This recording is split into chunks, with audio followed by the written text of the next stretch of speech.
Welcome to the Inspire Health Podcast. Your life is about to get a whole lot better.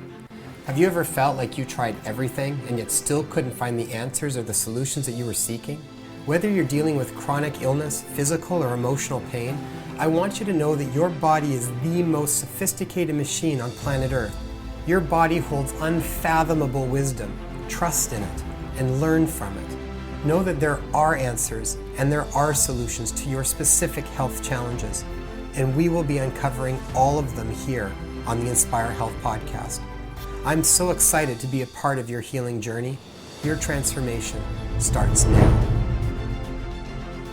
Hi, everybody. Welcome back to another episode of the Inspire Health Podcast. Today's guest is Hali Schwartz. Hali has been immersed in the study and practice of the yoga tradition since she was a young child. She spent many of her formative years living in the Indian Himalayas at the International Meditation Institute, studying yoga history, philosophy, and scripture, as well as the Sanskrit language, chanting, Hatha yoga, and meditation. Since 1999, she's been teaching all of these aspects of the yoga tradition in various teacher training programs in Toronto, where she makes her home, as well as in Europe, India, and the Caribbean. Since 2002, she has led yearly yoga and travel retreats to India, sharing both her love and fascination for the culture that brought yoga to the world at large.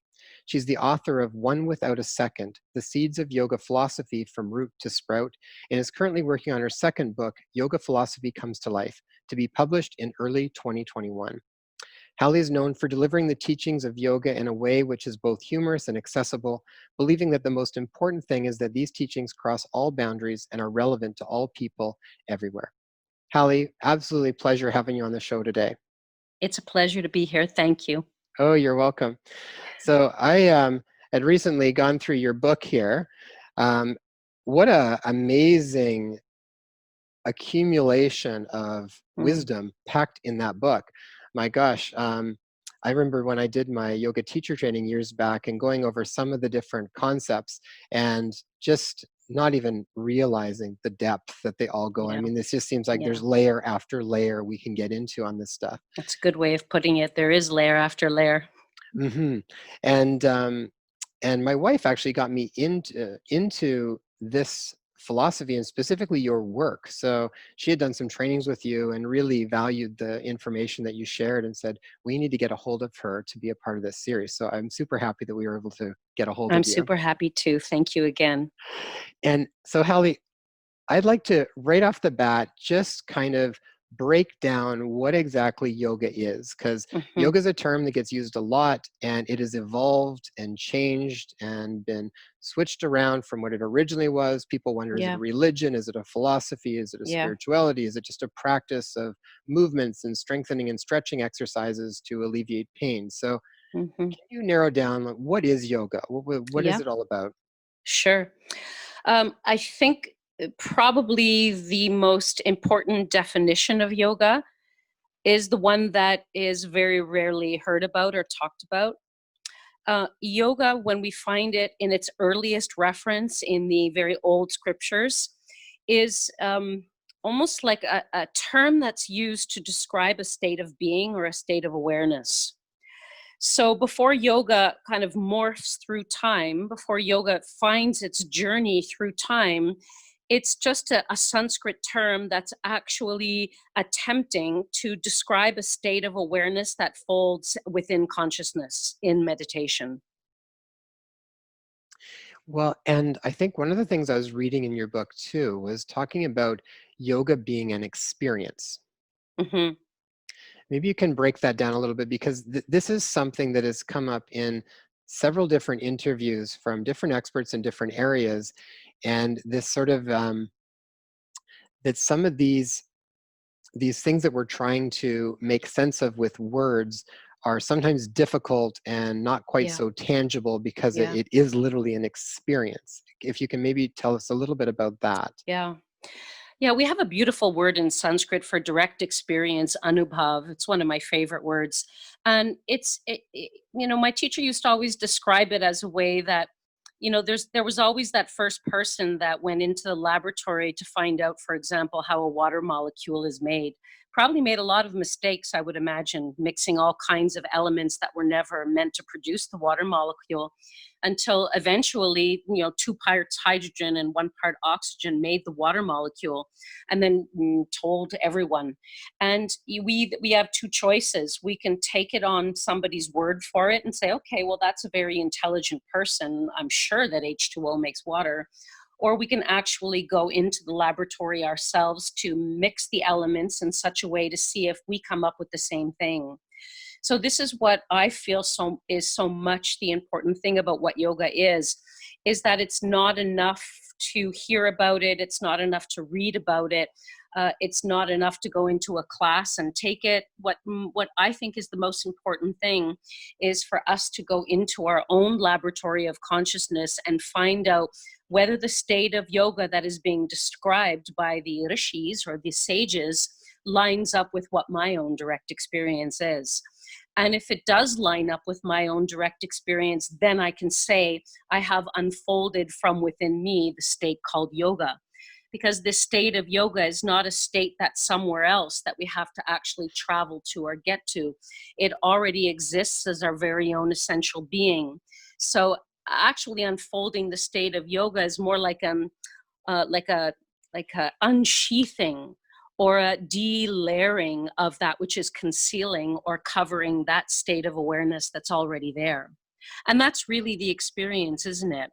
It's not just the final state that we're experiencing. We're also experiencing the journey of letting go of that which had been concealing the true nature, the true self all along. Mm-hmm. Yeah. Well, and it reminds me a lot of the ways I think about health in general. I think about a lot of layers, and ultimately it's the health is always there. You're just trying to get back to allow it to shine again. That's right. Yeah, because the shining is always there. Sometimes it can appear dim because that which is covering it can be quite dense. Sometimes we say in yoga philosophy that if that which is covering the true self is quite subtle by its nature, then the shine of the true self will have a chance to come through. But if that which is covering the true self is thicker and more dense by nature, then we might not even have any sense that there is anything that needs to be uncovered. And this is so interesting because once you have your first direct experience, which is that there is something to be uncovered here, then according to yoga philosophy, that's when you become a sage. You become a sage not when you realize the true self. You become a sage when you realize that there's something there that is to be realized, but it's being covered. Because then the journey begins, yeah? Yeah, so that brings me to a point then. Can you break down what you mean by true self, or what is meant by? Says I think this probably has lots of different terms to it, but from your perspective and from the teachings you've had, how do you describe this true self? Where does it lay? What exactly is it? It's interesting. We have to use our language in order to have this kind of communication, in order to have this discussion, and the language we happen to be communicating in is the English language. And the English language is a good language for lots of things, of course, but I would say that the English language isn't excellent for finding words that actually translate well from the original Sanskrit. So the word that we have for Atma, which is the self with a capital S, I wouldn't say that it's my favorite word of all, but it's the best that we have. And so sometimes I like to actually just use the Sanskrit word Atma. Atma is the unchanging witness consciousness that is one and the same in all beings. Even though it seems as if it's separate in different bodies or in different personalities or in different like ego intellects, actually the witness consciousness is one and indivisible. Of course, it's concealed, but that is what the direct experience of yoga is. If we could define yoga, we could say that is when you know that all Atma, or all true selves, are one and the same and indivisible. That would be like entering a state of oneness or entering a state of unity consciousness, which we call yoga. So when we use the word oneness or unity to define yoga, I find unless we clarify the point, it doesn't quite land. What what actually does oneness mean? It means when you know, because you've had the direct experience, that the witness consciousness that is within me is the exact same that is within all beings everywhere, and that the division that it appears that they're different is only because of an illusory power, which of course is another topic altogether, that illusory power we call Maya. Yeah, which I'd like to actually talk about a little bit, because I think all of that's really important. And it kind of comes back to, in some ways, so then would the goal of yoga then be to, whether it would be reconnect again, or to rejoin that oneness rejoin. of the Atma, like sort of Yeah. recognize it within ourselves first, That's so that right. then we can recognize it in others? And that way, and in that way, yoga is more of a reunion rather than a union, because union makes it seem as if it was somewhere and I needed to get to it. Whereas reunion is that it was always there. It was already there and it was being concealed. And this reunion is actually unbelievably joyful. It's not a reunion where life changes, in a way where our relationships are no longer important to us and the things that we do are no longer matter. It's actually, many would say, life begins when you come into that state of reuniting with your true self, or Atma. So what does that look like for someone that would be, how do we know when we have connected that, or when we are even acting from that place, or living our lives from that place? Yeah. Well, then the question comes, what faculty or instrument am I usually using in order to know? And if you would ask anybody what faculty or instrumentality people are usually using to know, we would all answer the same thing. Some people would call it the mind or the intellect. So we're using an inner instrumentality, which in yoga philosophy describes as being three: the thinking mind, the intellect that reasons and discerns and conceptualizes and categorizes. But in Indian philosophy, we also talk about the ego mechanism, which is the one that claims the experience for oneself and individuates experiences. So this triune faculty of the thinking mind, the reasoning intellect, and that individuation called ego, these three taken together is what we would call in yoga philosophy the chit, which is like mind with a capital M. And because we're always using that faculty in order to know and in order to have experiences, we imagine that that faculty is perfect and that it actually has the capacity to illumine the truth of any situation it could be. And actually, it's a changing faculty. And we know it's changing because your mind when you were 2 is not the same mind as you were 12 or 22 or 32. We all know this. It's a changing faculty, which means that it doesn't have the capacity in and of itself to know the unchanging. The unchanging can only be known by the unchanging. It can be known by the changing. And we say that the Atma is the unchanging that knows its own self as unchanging. And it only does that when the mind is, I guess you could say, first understood, and ultimately through meditation and various yoga practices, mastered. If the mind is not mastered, it's always going to be leading you towards partial truths, maybe even almost the truth, but it'll never take you all the way because it actually doesn't have that capacity. So the question of how do you know when you're in that direct experience of your true self, the question itself almost can't be asked, because if you're saying that you're going to know it from your mind, which can't know it, you see where we're going? It becomes a little bit tricky. That's why direct experience has no thought process and it has no words. I guess the closest we could say is when you fall in love, when you love somebody, it's not of the intellect.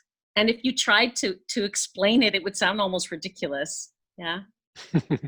Yeah. Yeah, I think of it like you're using the wrong tool to try to get an Mm, answer from, right? that's right.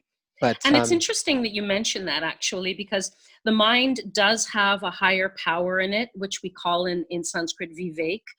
And it's a power of discernment that can tell the difference between what is real and what is appearing as real. And so we already have that. that would actually segues right into one of my questions that I Mm, had, because one of the things I find that comes up a lot of times, and this is what I see clinically too, when I see a lot of suffering in people's lives. And mhm, one of the key things would be, I find a lot of times people can get to a point where they stop trusting that.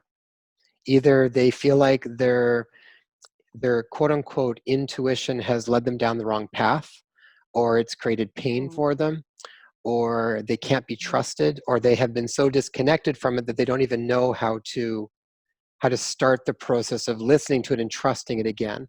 And so mhm, what that brings up, a question for me to ask you is just, how do you know when you're connected to that sort of deeper intuition, when you're connecting to that atma, as opposed to maybe some habitual unconscious yeah, response pattern, yeah, that I feel like mm, there's a line there. And I yeah. can share with you what it feels like for me after, but I'm curious to understand, like, how would you navigate those two differences? Mm, Because it is that fine line sometimes where it's like, how do you know if you're really connecting to that sort of deeper level of intuition and truth versus a unconscious habitual pattern? yeah. Hmm. I don't know if we've ever heard that expression, by the fruit ye shall know the tree. What a beautiful expression that I love is. that. I think about it all the time.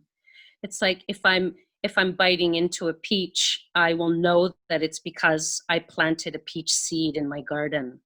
And if I'm eating a strawberry, I'll know because it's that I planted a strawberry seed. And that's why in that question, it's almost like the answer has two prongs to it. One of them is a practice we call karma yoga, and another one is a practice we call raja yoga. Maybe I'll start with the karma yoga one.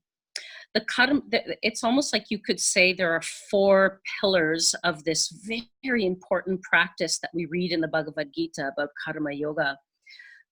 And one of them is that the very first thing that we have to do in order to use our actions in a way that can transform our lives and transform our thinking is by first accepting what is. And accepting what is doesn't mean that you have to agree with it, because some things we can accept what is and we don't necessarily like it. But before we can go about changing what is, first there has to be a radical seeing of what is. And that seeing of what is lets us know, gives us the first hint as to what needs to be done, what action needs to be taken. So we have a word in Sanskrit, dharma. Dharma is like, here is what is, and therefore this is what must be done. And most of us can't get past that place because it's just sometimes so challenging and hard to really accept what is.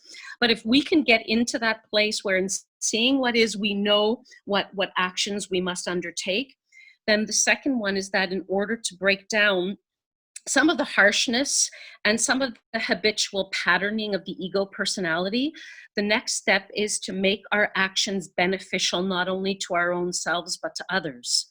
So part of the reason why a pattern persists is because we're so used to nourishing it and feeding it Mhm. by making sure that it stays. And therefore the person that usually ends up being served in that moment is just the individual self. So the next aspect of karma yoga says open the beams of your awareness into your world and imagine that you can now start practicing doing not only for yourself but also for others. In this way we start to really slowly because we want it to be slow, we don't want it to be sudden, slowly begin to chip away at the cage of the ego personality.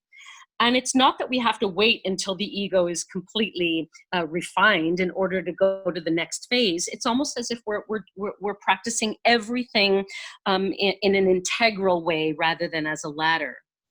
So the third one, if you'll bear with me, is the hardest, well, the second hardest one out of all of them, is to engage in the action without anxiety about or attachment to the result of the action.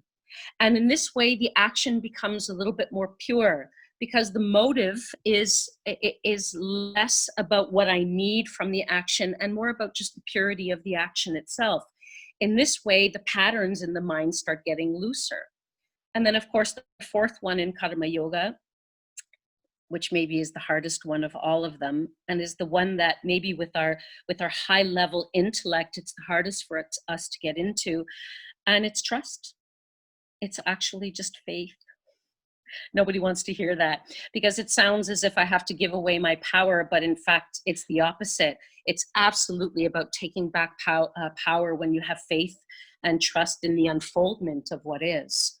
And when we practice karma yoga in our daily lives, which is where we're supposed to practice it, we get so much better at trusting and almost like tuning the inner ear, because a lot of the distortion is gone. You know what I mean? And because the distortion is gone, the hearing is quite clear.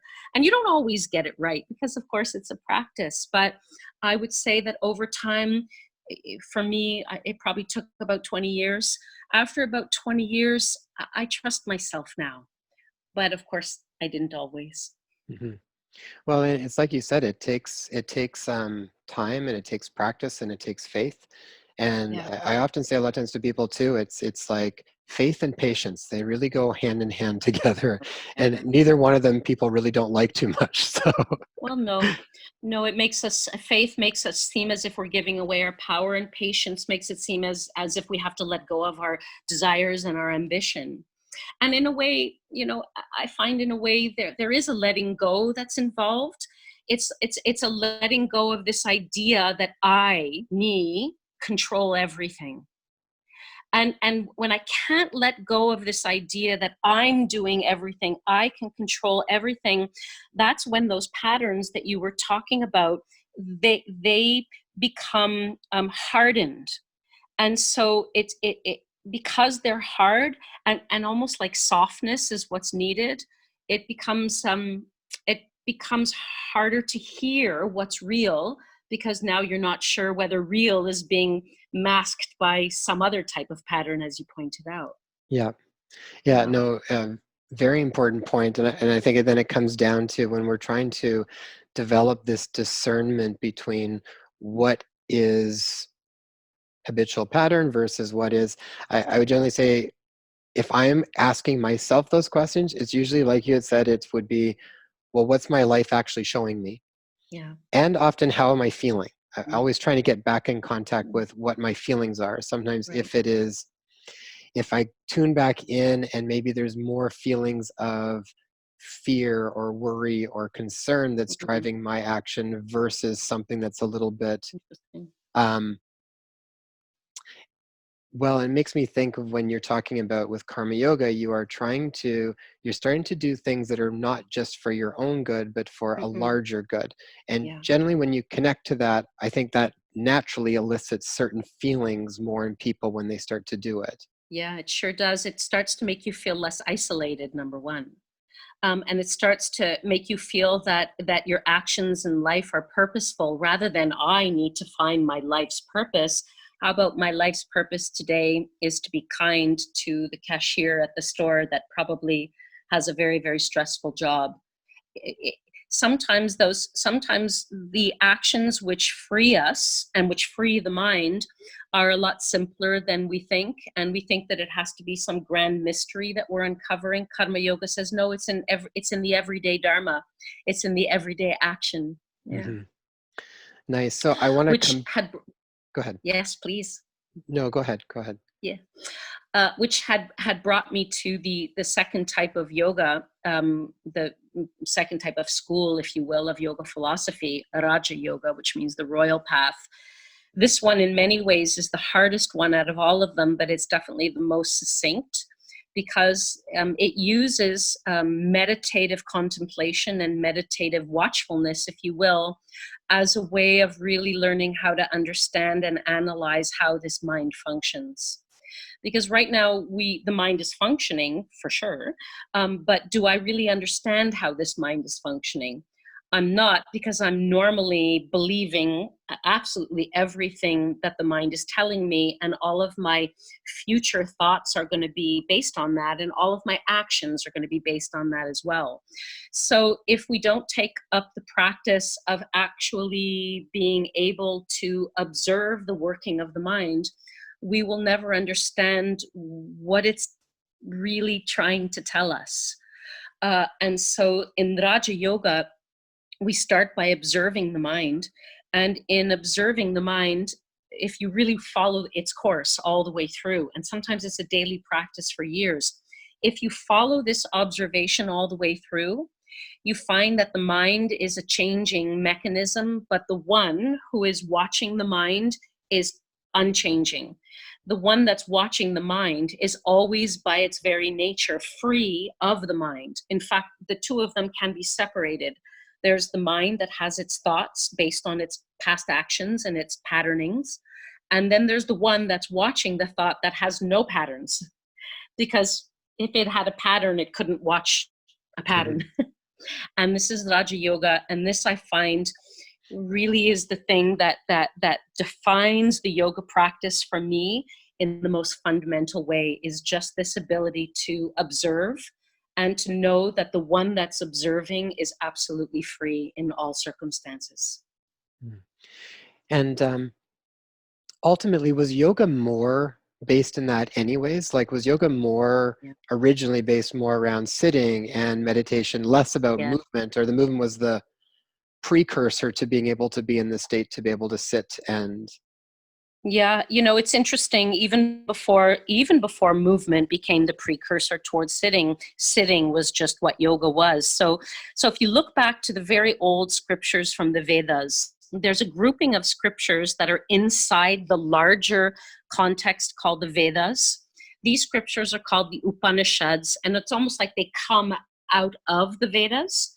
And in the Upanishads, we've got this one scripture in there called the Katha Upanishad, where there is a conversation between a teacher and a student, where the teacher is saying that yoga is that state of absolute stillness where the true self that you already are can be known by direct experience. And then the quote, the verse finishes by saying, they say yoga is that complete stillness.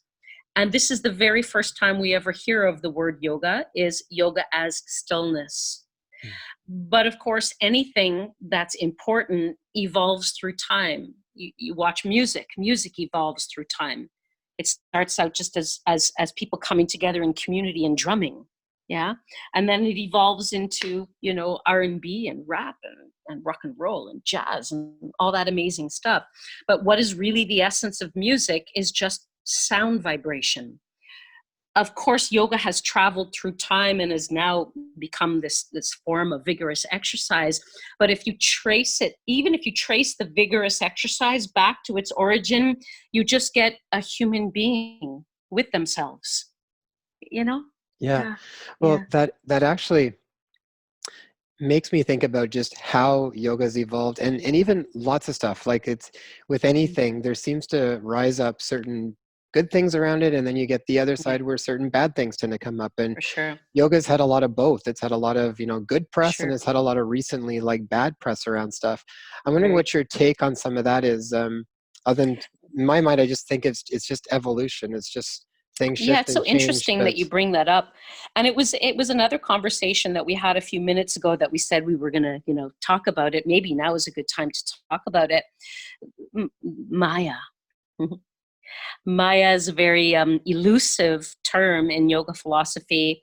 And we almost have a ready-made definition of it. And the ready-made definition that we have of it is illusion. I like to backtrack a little bit and say Maya can show up as an illusory way of seeing, for sure, but Maya and illusion are not synonymous. Maya is a power of creation. It's the power in creation. And if you've ever noticed what creation is all about, it's multivarious. It's everything. There's no way to describe it because it comes to us as everything imaginable. And so because of that, there has to be a someone that's having the experience of it. And so now you have duality. So we say that Maya is the cause of the dualistic vision of me and the experience out there. So there's a kind of duality of subject and object. Once there's a duality of subject and object, and there's that over there, every experience that I have is going to be based on that dualistic way of seeing, which means all the dualisms that are present in our world that we know of. So happy and sad, we know of that dualism very well. Freedom and bondage, we know that one really well. We know good and bad, we know up and down, we know hot and cold, we know health and illness. And because of that, anything that finds its way into creation is going to have that kind of duality about it. And so since human beings got their hands on yoga and turned yoga into a something, now yoga is an object. Me, I'm experiencing this separate thing called yoga. Therefore, the experience of a human being with yoga is going to be dualistic as well, which means sometimes yoga is going to be unbelievably transformational and beautiful.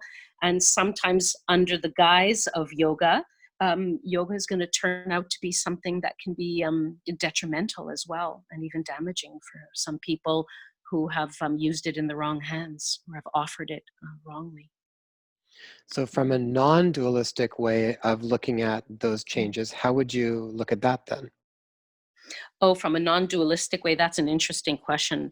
From a non-dualistic standpoint, and this took me a very, very long time to get to. I had some struggles with this one. As I was watching yoga evolving into what it is today, I had some personal struggles with what has happened to yoga in the community, and it's taken a lot of work for me to overcome that. And actually, just like what you just said, I used my non-dualistic heart. My soul is non-dualist. For me, whatever comes into existence and looks like it's different than the original existence is not different than the original existence. It's just taking another shape. So one of the allegories that's used in yoga scripture is that the ocean wave is not separate from the ocean. It is the ocean wavering. It is the ocean in the form of a wave, but it never stops being the ocean just because it's a wave. So as I see all of these things that are happening with yoga and modernism, I realize that if yoga is that unchanging space of awareness that knows indivisibility, that yoga can't change. I can think it's changing. Sure, I can do that. I can conclude that it's changing. It can look like it's changing, but the yoga is just, it's almost like the yoga is just taking the shape of who has their hands on it in a way. But it itself is never anything but yoga. That's how I console myself. Yeah, no, I like that. Well, and I think you made a good point, is that you came back to the heart, right? And the heart kind of has a different perception of the world than, say, the brain does. Sure does. And I was doing an interview with a fellow named Dr. Irvin Laszlo. He's a real pioneer in really trying to move the world in a certain direction, or create some shift that's sort of needed. But he has a new book that he talks about the importance of spiritual experience. And he calls it Reconnecting to Source. And it's all about the importance of just having the spiritual experience. And in the process of having the experience, you reconnect to a source, a sense of oneness and interconnectedness. And because of that experience, you can't help but then perceive the world through a different viewpoint. Oh, that's the truth. And so it makes me think of even that, something that was challenging initially for you when you were able to perceive it from a place of unity. You can no longer see it quite the same way anymore. It just, without trying, there's no trying Yeah. involved at that point. It just sort of appears differently. It's true. It's so interesting that you say that. Sometimes you realize later in your life that your mother was so frequently right. My mother, of course, is the one. It's funny when that happens. Like, she was right again and again. My mother is the reason why I found this yoga path. She was the original yogi in our family. And she used to say things to me in my, teens and early 20s when I was just getting on this path. And she used to say things like that would almost like aggravate me when I was, in my teens and 20s. She would say, perfection is always in existence, always. And that the reason why imperfection can be is because of that original perfection. So sometimes something will look like it's not supposed to be, but we always have to go back to its source. And its source is always that state of oneness.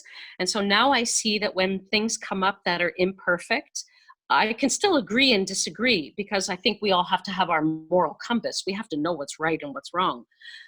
But I no longer, it's almost like I stop arguing with what is. It's like the argument is over. And once the argument is over, then that spiritual experience, you're not only having it when you're sitting on your meditation cushion with your eyes closed.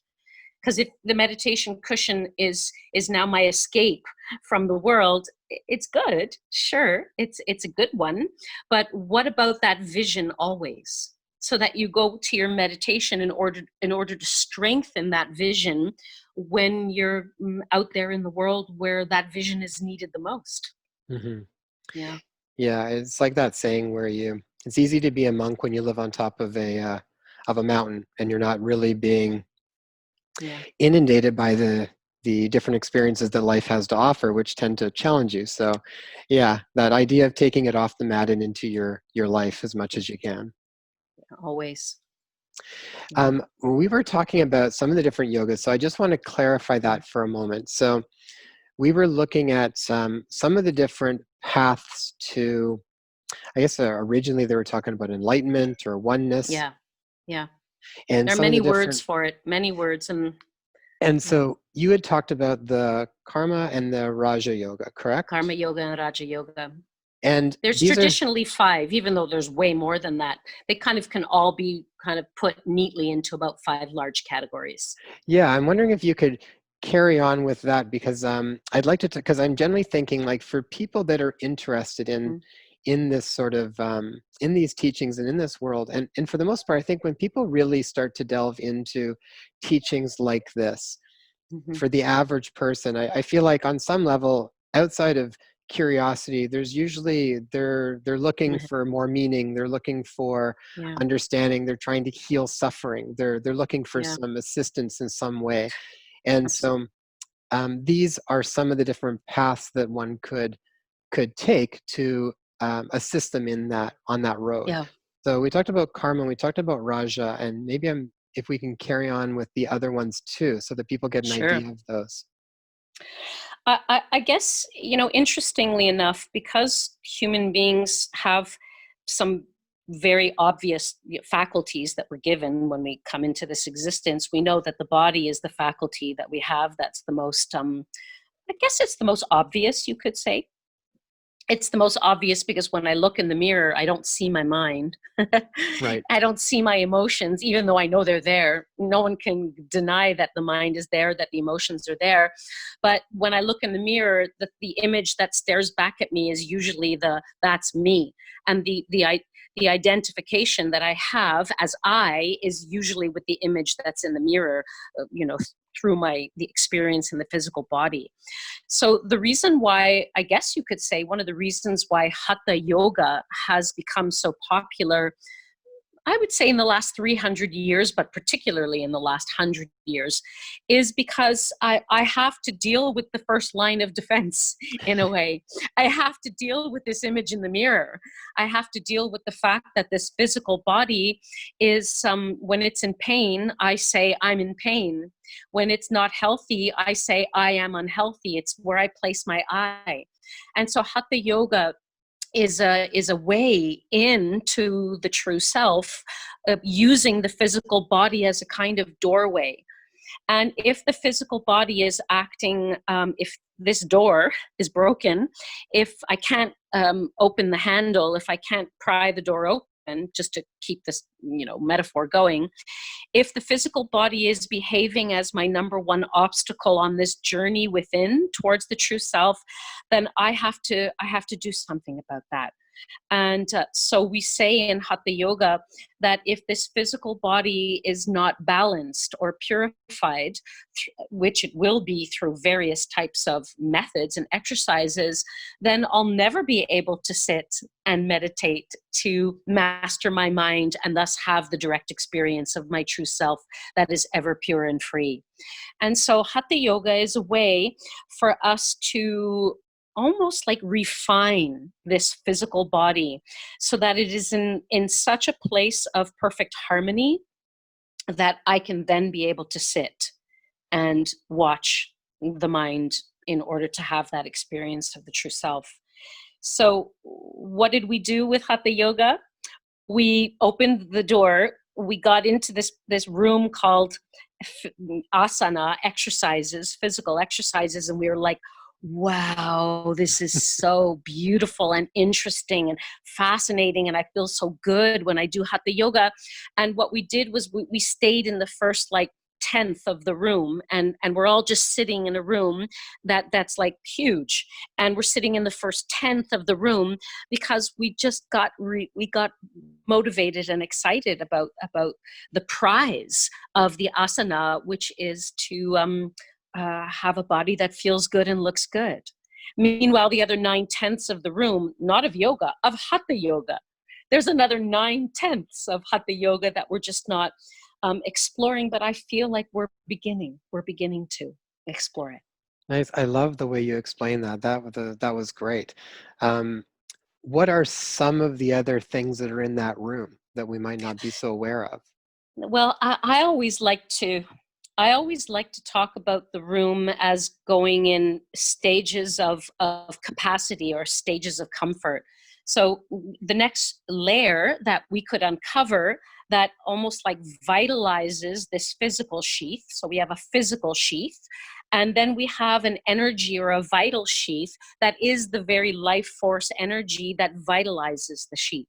So from an anatomical perspective, we could say that the blood would be more of a physical nature, but circulation of the blood would be of a more energetic nature. And that actually when you're healing your blood, are you actually taking the little red thing and healing it? You're actually healing what constitutes it. So we would call that the breathing body, if you'd like, or the energy body. And this is why Hatha Yoga has a way of really coming into a direct experience of the vital sheath, the energy sheath, by using the power of the breath. And we call that pranayam. So you have asana, that's like the first 10th of the room. And then if you were just going to keep going, you'd find pranayam, which is a way to expand and thus harness and utilize the energy sheath. And that would be like the second 10th. And then it just keeps going deeper and deeper and deeper. Nice. I like that. That's a great analogy. Thanks. Okay, super. And so it just came right now. I never used that one before. you'll have to patent that one. Okay. Okay, so Hatha Yoga then would be from a modern times kind of look at it, would be how someone might just picture themselves incorporating the physical practice of what we call yoga, the asana, incorporating breath work, pranayam, right, that sort of stuff, as far as what they're probably mostly aware of at this point. Yeah, and you know what? You could spend your entire lifetime in that first 2/10 of the room. It brings an enormous amount of joy and balance to your life. I wouldn't want to make it seem as if those two sheets, even though they're not describing the whole picture, I don't want to make it seem as somehow they're lesser. They're not lesser at all. They're just partial. And you could have an unbelievably joyful existence even with those two aspects of Hatha Yoga. But if you're going all the way towards what you had called it, enlightenment or liberation. If you're going all the way, you're going to have to take what you learned in those first two parts of the room, asana and pranayam. You'll have to take what you've learned and actually use those teachings to continue going further. Nice. Yeah. Okay, so that was the third one, and then what's the next one on the pathways? Well, it's the one that I guess is the hardest for us in modernism. It's called Bhakti Yoga. Bhakti Yoga uses love and devotion. And why do I say this is such a hard one for human beings?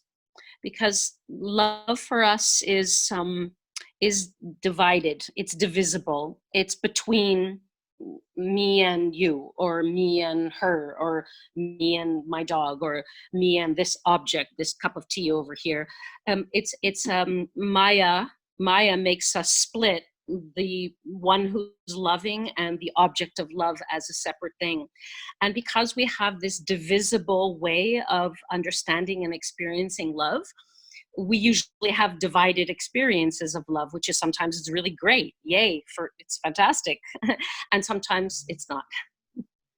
And it's almost like you could trace human history as to when love goes right and when love doesn't go right. And so the Bhakti yoga tradition is saying there has to be a more fundamental experience of love that doesn't foster division, but actually brings us to a state of unity or oneness, which of course was the original definition of yoga in the first place. So the Bhakti yogis are saying that the only way to truly love is to love the divine first, and then to love all beings, so-called separate beings, which are now seen as not being separate anymore, because the divine love had purified the heart space so that now I can love all beings as I love the divine and as I love my own self. But this word divine gets us into trouble because sometimes we use the word God for divine, and then as everything in duality, we can have a very good and special relationship to the divine, or the word in English God, or not. And so this one becomes a little bit more tricky in modernism. It becomes almost a little bit more contentious to talk about Bhakti Yoga. Yeah.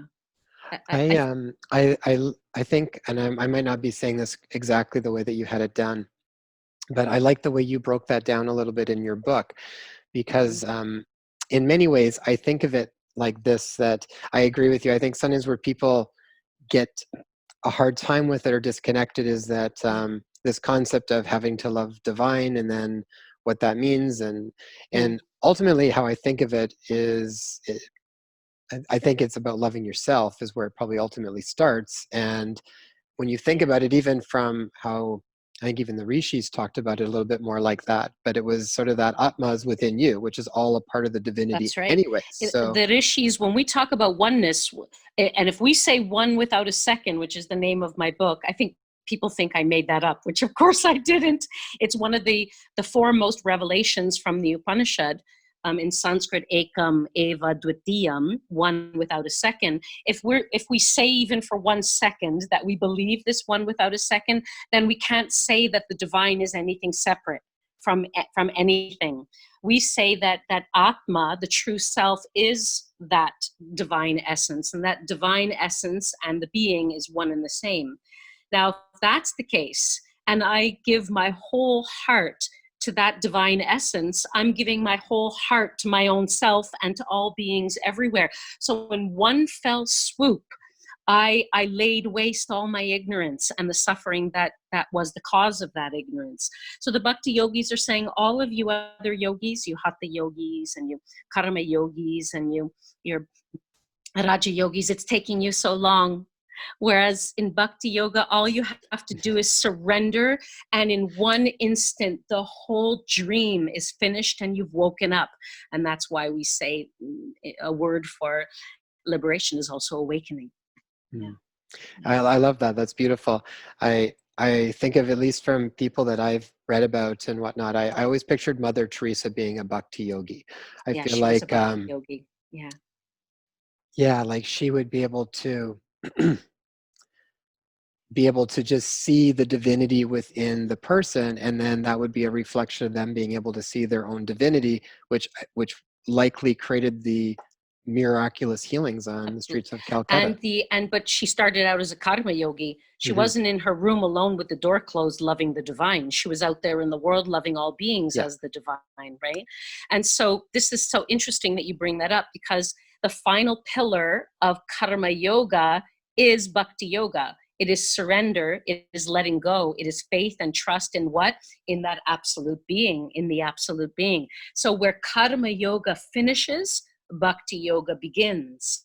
She started as a karma yogi, and where did she find the Hmm. divine? She didn't find the divine in her room. She found the divine in all beings everywhere. And that is really, that's the ultimate unfoldment, isn't it? Hmm. Yeah. That's beautiful. I love it. It's almost like in the practice of karma yoga, you are building this spiritual muscle almost to Sure are. eventually then, without Yeah. question, there's a connection that then happens Yeah. to source through Yeah. the practice of it. And it is a spiritual muscle, and it's a spiritual muscle that you do in the world, because the first pillar of karma yoga is dharma. Dharma is, here is what is, and this is what I must do because this is what is. So you're out there in the world. It's not a private matter. The final yoga, however, the jnana yoga, is a private matter, very private. It's in the cave, you could say. Hmm. And I guess this is why jnana yoga is the one that's least practiced. And even if it was practiced, you would never know, because the jnana yogis, they don't want to be found. They don't want to be found, I should say. There's a hilarious story that really shows this so perfectly. Many years ago, when I was taking one of my groups on these yoga and travel trips to India, we went to this province in India that it's not quite as touristy as some of the other provinces, but it's unbelievably, oh my gosh, fascinating. The name of the province is Tamil Nadu. And one of the holiest places in Tamil Nadu is based on around a mountain. And the name of the town is Tiruvannamalai, and it's in the Arunachal mountain. And we had hired a tour guide in order to take us around Tiruvannamalai to show us all the holy spots. And somebody in our group had asked our tour guide, or had said to the tour guide, look at all these holy men out there, these holy people, these jnana yogis. It's so interesting to see these, in Sanskrit, these sadhus. And then the guide, you know what he said to her? Brilliant. I'll never forget this as long as I live. He says, those aren't sadhus. Those are people who are pretending to be sadhus so that they can get the tourist dollar. He said, I only ever saw one real jnana yogi in my life, one real sadhu, when I was walking through the forest. And as soon as they saw me, they ran away. They don't want you to know that. They don't want you to find them. They don't want to be known, because the work that they're doing is to transcend the attachment to the dream. And so for them, the path is total silence and solitude. And this is the fifth yoga, the jnana yoga. Yeah. So that one might not be quite so commonplace in the modern world, so to speak. Not so much, but all of the Upanishads, all of the scriptures of yoga, they owe everything to jnana yoga, to what these renunciates did. If you want, you can call them renouncers, sannyasis. We owe everything that we have today about the spiritual history of yoga to them. So even though it's not really practical today, we don't have yoga without them, without those pioneers. Yeah. Wonderful. Yeah. And so that sort of looks at the different pathways that people can be aware of to try and move towards enlightenment, as a lot of times people like to talk about it. Now, you had mentioned before, too, you were talking about the veils or the sheaths that hide the source or hide us from connecting to that Atma. Right. So to me, there's sort of those two pieces a little bit. It's like, well, what's the path? What's the journey to try and get there? Or at least to have that path to be on. And then how do we gradually sift through these layers so that we get a clear connection to that source? Because I think ultimately when people do connect to that, when we are connected to that, then there's less suffering. Doesn't mean there's Yeah. not suffering, but there's less suffering than there would be. There's less identification with suffering. We say in yoga, it's not that the suffering ends. Maybe it does, but that's hardly the point. It's not that the suffering ends, it's just that the identification with the suffering ends. And that makes all the difference. Because that way I can still be a human being living in this body with all my relationships and the beautiful existence that I've been gifted with. It's just that I'm not clutching it anymore. I'm not grabbing it anymore. I'm not identifying with it anymore. And it starts from me first bravely going into that laboratory we talked about right at the beginning of this conversation. And what is the laboratory? The laboratory is my own knowingness. It's my own experience. It's my own consciousness. And one of the ways in which this consciousness becomes something different than its just original witness consciousness is through the thinking mind. And this is why, in order to move through the sheaths, we call them in Sanskrit the kosh, or the koshas in plural. In order to move through them, we have to do it in consciousness, which means in meditation. And as I'm meditating, the first thing that happens to me when I'm meditating is that I notice that there's aches and pains in my body as I'm sitting in that supposedly cross-legged position with my spines perfectly straight. And as I notice that these pains are in my body, I realize that the first thing that I say is I am in pain, rather than the body is experiencing what it's experiencing, because it's a body and it has to abide by its laws. And one of its laws is called sensation, feeling. But I am just watching the body. So as I go through the sheaths, I realize I'm recognizing that the body is in pain, but I'm rejecting the idea that the I is in pain. So that's almost like a bit of work that I do. And that first bit of work is a kind of no, it's a kind of rejection. First, it starts with acknowledging that the physical body is in pain, and then it finishes with a rejection that I is not. So that takes me through my first kosha. I go to my second one, which, as we mentioned before, was the vital sheath. And the way in which I have access into my vital sheath is through my breathing. Because no matter how hard I try, I can't access my circulation. But I can access the movement of my lungs and my diaphragm and my intercostal muscles and all of that. And so as I look at my breathing, I realize that I can slow down my breathing. I can slow down my breathing so that it becomes really smooth and even. And the reason why I can do that is because I am, in a way, separate from it that can witness it. And so now, in the smallest way imaginable, I become a kind of master of my breathing just by recognizing that I'm the watcher of it. I can make it slower, I can make it faster, because I get to do that, because I have power over it. So do you see how those first two koshas, I can work with them. I can work with them because that's the gift I get as being a human being. The third kosha, we call it the mental sheath, or the manomaya kosha. That one is starting to get a little bit more subtle. It's like I can't show you my thought by kind of pulling it out of my head and saying, here, look at this thought, because it's too subtle. I could show you my body. I can show you my breath even. I would just have to breathe onto a mirror and you can see the steam that it makes. But thinking is harder to manage because it's not tangible, it's not obvious. But at the same time, when I sit down and I meditate, I can actually watch a thought coming across what looks like almost like a canvas of consciousness, like a great big canvas that I can call my perceptive mechanism. And I can actually watch thoughts. I can not only watch my thoughts, I can watch my reaction to my thoughts. I can even watch my watching of my reactions to my thoughts. Why can I do that? Because I'm a watcher. Because that's the ultimate gift.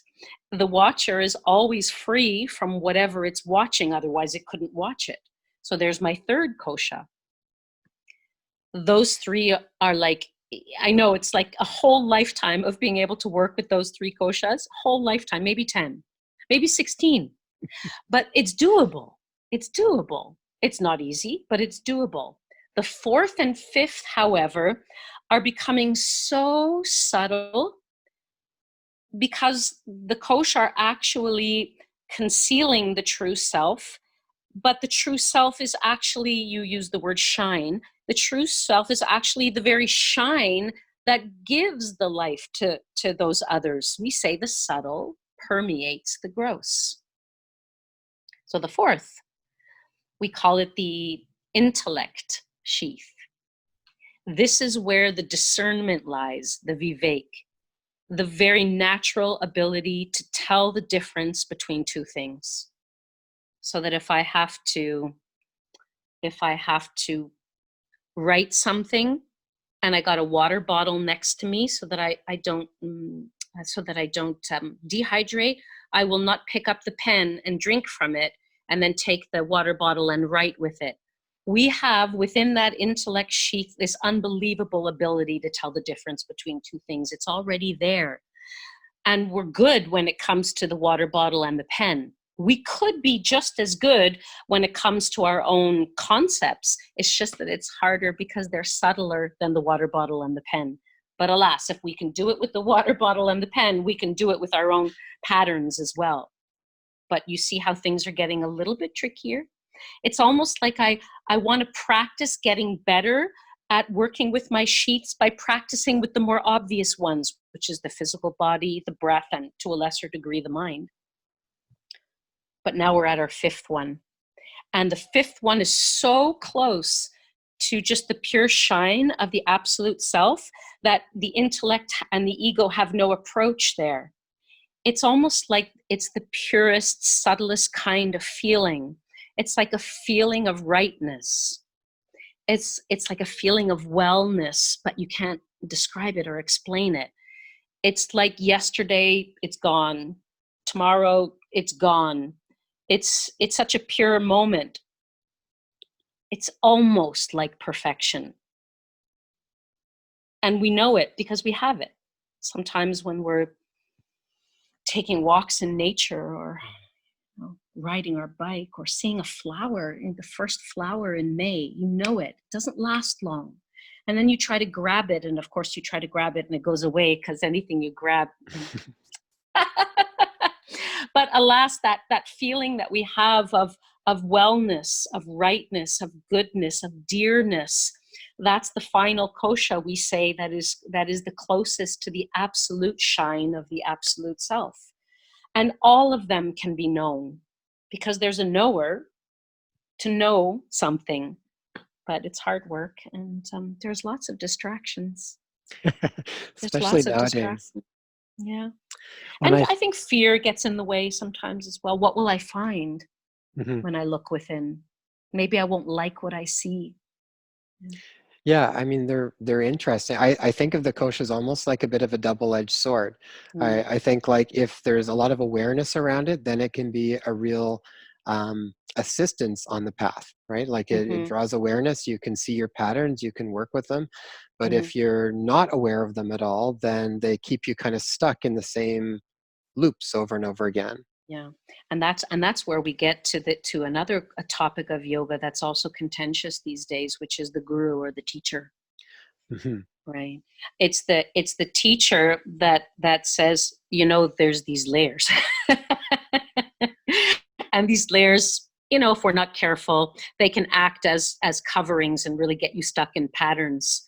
And these patterns, sometimes they can cause happiness, but sometimes, more often than not, they cause, suffering. And then the teacher goes, just so you know. And then the student goes, really? And then the teacher goes, yeah. And then the student goes, really? And then there's this dialogue that happens between the teacher and the student, that if the student is ready, the student will say, can you assist me in some way so that I can work through this? And then if the teacher thinks that the student is ready, they'll say yes. And if the teacher doesn't think the student is ready, the teacher will say, no, sorry, it's not your time. So again, that's another that's another dynamic that we have in the yoga practice, which is this connection between the instructor or between the teacher and the inquirer or the seeker. Which it seems like in a lot of different traditions, I mean, across, I think, all cultures, there's usually benefit at a lot of times on having a Mm-hmm. teacher or a mentor or a guru. And then Right. it's like this flip side where it goes wrong Yeah. sometimes too. And it's almost this, it's like, where is the place where then you no longer need the guru, you're trying to connect more with the inner guru within yourself, Right. right? Interesting Which that you put seems like that you bring that's, that up. You've heard of the chakras, right? Of yeah. course, everyone's heard of the chakras. There is a chakra that is between the eyebrows. It's called Agya chakra. Gya like Gyan, meaning wisdom or knowledge, and it's between the eyebrows. We call it the Gyan Chakshu, the eye of wisdom. It's the eye that can see within. It is said in the Hatha yoga tradition that it's at the level of Gyan Chakshu, or that eyebrow chakra, where we can hear the inner teacher. Now, you can hear the inner teacher because the inner teacher is already there. It's the teacher's actually not a separate person over there saying, I'm a teacher. The teacher will usually tell you at the beginning or guide you in the beginning through a bunch of yoga practices. And if you stick with it, and you it's almost like you pass through a certain stage of your learning where the teacher says, you realize that you and I are one, that there is no me separate from you, that the guru is not some separate body existence outside of you. The guru is actually your own highest awareness. If you can, my teacher used to say that to us all the time, to the point where when he left his body in February of 2017, we were all fine. We were all fine because a couple of years before that, somebody had asked him, Guruji, what are we going to do when you're no longer here? And you know what he said? I'm not here now. If you think that I'm separate from you, then you missed the point. So when he left his body, we were all fine because the communication with Guru as your own highest self is always there. Yeah? Mm-hmm. But there are those teachers that want you to stay dependent on them the whole time for whatever ego reasons that they have. I was lucky. I had a very good teacher. Yeah. Hali, you've been in this field for so long, and you've uncovered and delved into so many of these teachings for so long. Mm-hmm. I know this is a big question, but from your experience in this world, what have been some of the most influential ones for you? Whether it's specific teachings or insights you've had, but what's really, has there been certain aha moments for you that really for sure. shifted things? I can answer that. For sure, I can answer that. I was one of those people that sort of won a lottery. I won the best lottery of all, which was my mother decided to take up this life and invite me into it. And so I went in, I accepted the invitation and I went in, which means that much of my formative years, as you had read before, much of my formative years were spent in the presence of not only an enlightened being, but in the presence of hundreds of people who were in the process of unfolding that state of awareness as well. So it built an unbelievable community that I'm so grateful for. I can't tell you what a family they are to me and will always be, because I saw that even though the idea that the person meditating in the ashram or in the cave has it easier, you know what I saw? I saw that the person meditating in the cave in the ashram doesn't have it easier, because you know this expression, because wherever you go, there you are. Which means your mind is not going to stop following you because you went to the ashram. In fact, your mind is going to be even more because you've walked away from all of the distractions that can make it seem as if everything is perfectly peachy. Mhm. So one of the greatest gifts that I saw is that the hardest work of all in this life is to take a look at yourself, really take a look at yourself, and to not judge what you see. Because if you judge what you see, you cut yourself off from growing. I know it's hard not to judge. It's the hardest thing of all, but there's the gift. As you look at yourself and see who you are, can you try your best to not judge what you see? And that's what I learned living all those years at the ashram. And the second thing was when my teacher told me to go into the world and teach. And now through the hundreds and hundreds of students that I've taught philosophy to over the years, they have enriched my life in ways I never thought possible, that one could live a life of such meaning. And I feel that I have that. I have that. Oh, that's beautiful. And the point about community too, I think that, didn't the Buddha say once, the next Buddha will be Sangha? It was going to be community. Oh, that's the best. That's the best. So Absolutely right. it feels like it, because Yeah. I think it's like it's a part of that support, and also they're also mirrors Wow. all the time too. So Mhm. what would Well, be every month in my home, we have satsang. We have that in the yoga tradition. We call it satsang. Sang, of course, means the community, and sat means that which is real. And so it's a community of real. And that is the real guru, isn't it? It's the community of real beings. Yeah, Yeah. that's amazing. That's awesome. Yeah. Hali, what would be some first steps for people that want to pursue more or start? Where would be the first sort of beginning introductory steps for people? What would be some of the first places to begin? I have a good idea. I think only going to yoga classes in yoga studios is good. Don't get me wrong. I teach at a yoga studio also, and I teach teacher trainings at yoga studios all over the world. I think it's very important to go to a yoga studio and experiment with some yoga classes, but add something to that. And this is the ingredient that will make the yoga class you go to in the studio just taste so good, if we can use the food analogy, is that every day meditate for 10 minutes.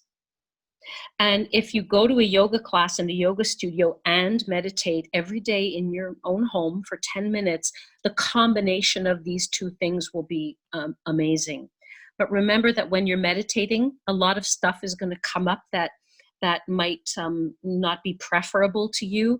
And there's that thing, whatever that comes up in consciousness, no judgment, no opinion, no conclusion, just pure watchfulness. And if you do that 10 minutes of just pure watchful meditation and find a class at a yoga studio, I think this is the best way to start. Awesome. Great advice.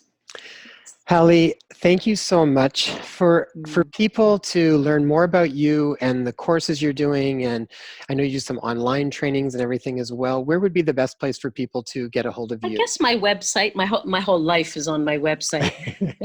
Yeah. It's yogahali.com, yogahali.com. Okay, super. And is there any courses specifically that you do run regularly, or I offer philosophy courses, we call them satsang, in my home. And I, of course, lead the philosophy program in various teacher training programs around Toronto and also around the world.